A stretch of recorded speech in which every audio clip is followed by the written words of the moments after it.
warahmatullahi wabarakatuh. Saya Riza Salmutia dari kelompok 3 akan menyampaikan materi pertama, yaitu tentang ragam tulisan dan lisan. Perbedaan antara dua itu yaitu ragam lisan. Ragam lisan itu harus ada orang di depan, di kiri, di belakang, yaitu tergantung situasi, waktu, pandangan, mimik. Nah, itu adalah lisan perbedaannya. Kalau yang tulisan, yaitu tidak ada yang namanya mimik, suatu itu tidak ada. Tetapi yang ada itu cuma tanda tanya, tanda titik, koma, dan lain-lain. Yang kita ketahui, ragam lisan dipengaruhi oleh titik rendah, panjang, pendek suaranya, sedangkan tulisan dilengkapi dengan tanda baca dan huruf besar dan huruf miring.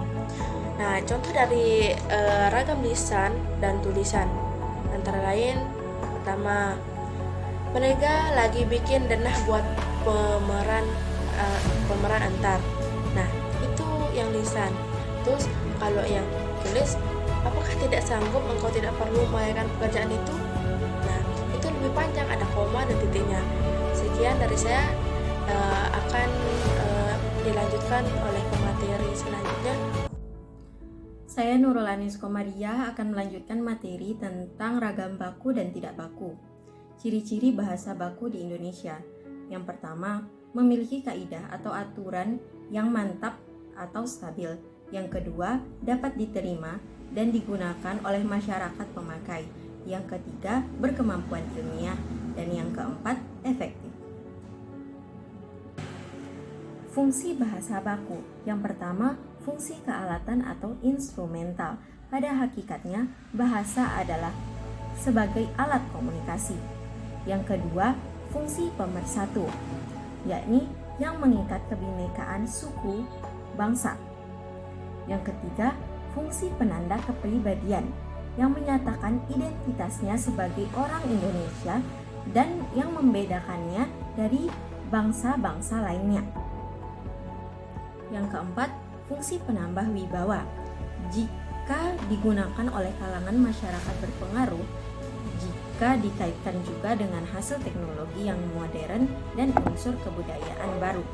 Yang kelima, sebagai kerangka acuan atau frame of reference, tolak ukur yang disepakati bersama untuk menilai ketepatan penggunaan bahasa atau ragam bahasa. Juga berkaitan dengan penggunaan bahasa secara baik, yaitu penggunaan bahasa yang sesuai dengan situasinya. Nama saya Anissa Fitriani. Di sini saya akan menyampaikan materi yang ketiga yang berjudul ragam baku tulis, ragam baku lisan, ragam sosial, dan ragam fungsional. Yang pertama, ragam baku tulis adalah ragam yang dipakai dengan resmi dalam buku-buku pelajaran atau buku-buku ilmiah lainnya. Yang kedua, ragam baku lisan adalah ragam yang dipakai dalam situasi resmi atau tidak dipengaruhi oleh logat atau dialek daerahnya. Yang ketiga, ragam sosial.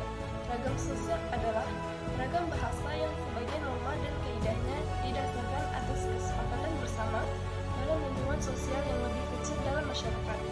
Ragam sosial juga dihubungkan dengan tinggi atau rendahnya status kemasyarakatan lingkungan sosial yang bersangkutan. Ragam baku nasional merupakan ragam sosial yang tinggi, sedangkan ragam baku daerah merupakan ragam sosial yang rendah. Yang keempat, ragam fungsional disebut juga ragam profesional, adalah ragam bahasa yang dikaitkan dengan profesi, lembaga, lingkungan kerja, atau kegiatan tertentu lainnya.